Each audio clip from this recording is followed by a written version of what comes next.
Hey everybody, Jenna here. I just wanted to get on here today and share a quick message about the importance of leaning into stress. Right now, we are having one of the most difficult times that we've ever seen in our lives. That's my baby. Um, Collectively. So we may have had harder times before this, but collectively, this is one of the hardest times that we've ever seen.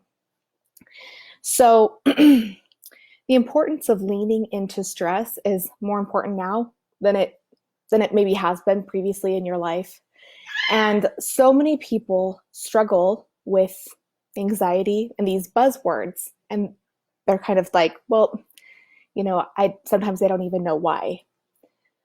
But since since the world is such a chaotic and confusing place right now, and a lot of us are isolating ourselves, in tight areas with our families and with people. I just wanted to talk today about the importance of leaning into our stress, because if we do try and avoid our stress, that just makes it all worse. The pathway to freedom from our stress, from the things that we were worried about, this if we do lean into it, this provides not only realizations but growth and essentially freedom. So otherwise, we are enslaved to our stress, avoiding things that never worked.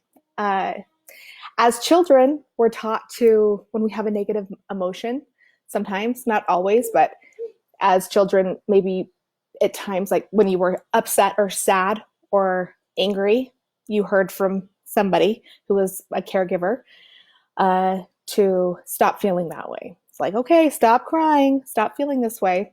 But as we know, just trying to do that, it doesn't work. And sometimes then we're storing it in our bodies. Anyway, I just wanted to give a couple of recommendations to work through this because it is so important. And, this is a really interesting time that we're living through, and it's a good time for growth. And that's what I want to focus on, is helping people through this and to grow in the process, come out of this stronger than before. So one thing that you can do to help is create a morning routine or a ritual. In this, you can kind of create time for maybe yoga and stretching, something for the body, time to then journal, and get that inspiration, those things that you were able to lean into and work through. Journal that, and then have a nutritious meal, and then maybe some cardio, which those things can really help. And now just to go in a little deeper detail about journaling. Journaling, it's a real opportunity for realization.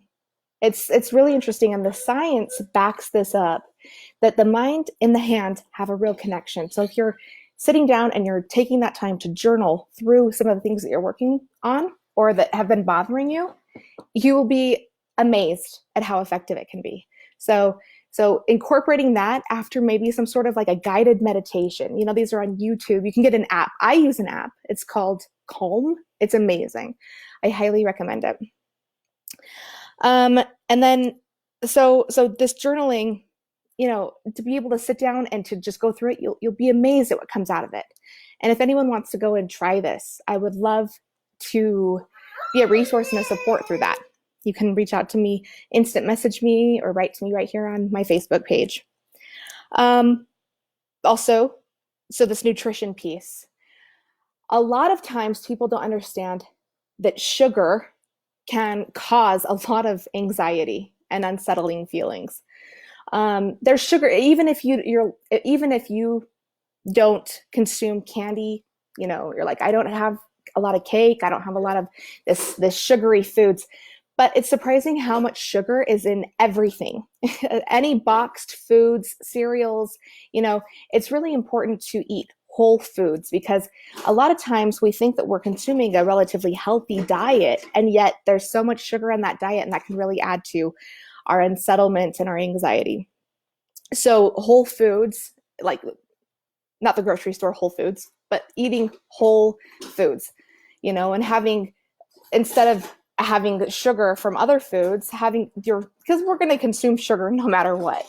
But like through fruits, that's a healthier way to consume your fruit. Don't underestimate the power of what you ingest, what you put into your body, and how that's going to affect the way you feel.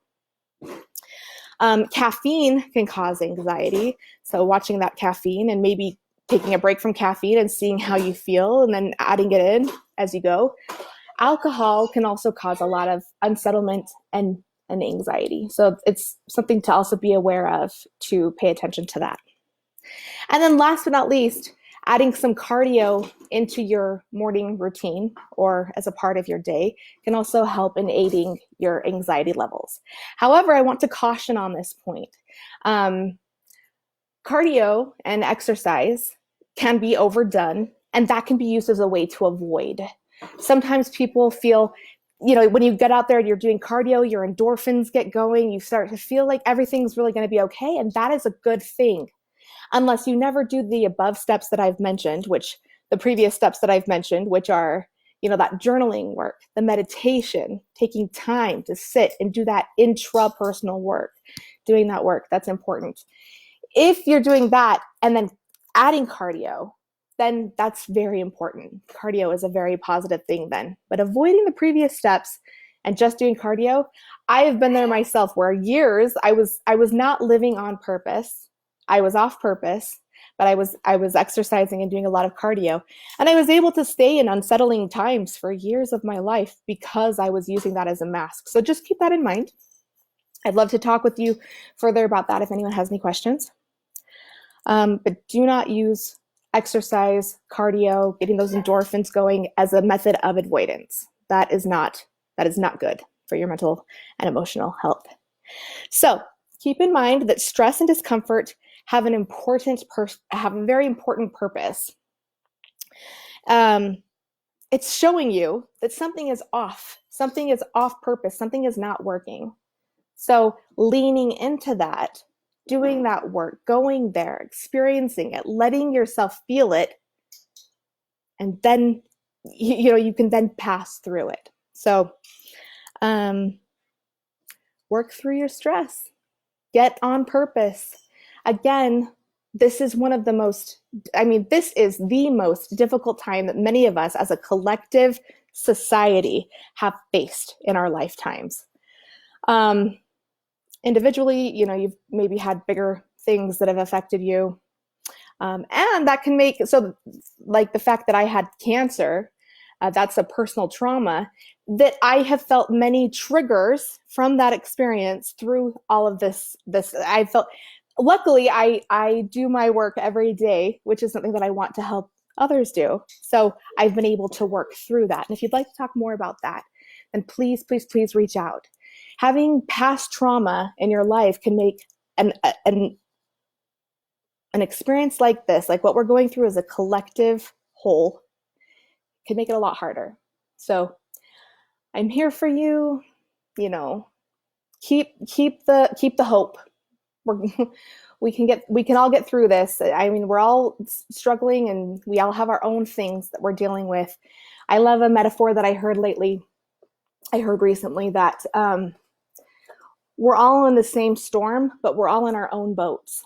So, every experience that you've had before and now leads to the way that you are going to perceive this event. And if you're having a hard time and other people aren't getting it, or you're having a hard time because of different reasons that other people are, totally normal. Again, please reach out. I'm here, and this is a crazy time. And we are in this together, in the storm, but in our own boats. So, okay, remember, get on purpose. Let's work through our stress, not avoid it. Lean into it, feel it, and things will be okay. Thank you. Again, I'm Jenna, and my business is historic, like the last 15 years as a therapist and a coach. I've helped people through trauma. Trauma is what I do. And we're seeing a lot of new trauma for people right now and previous trauma, and I'm here. So please reach out. Thank you very much.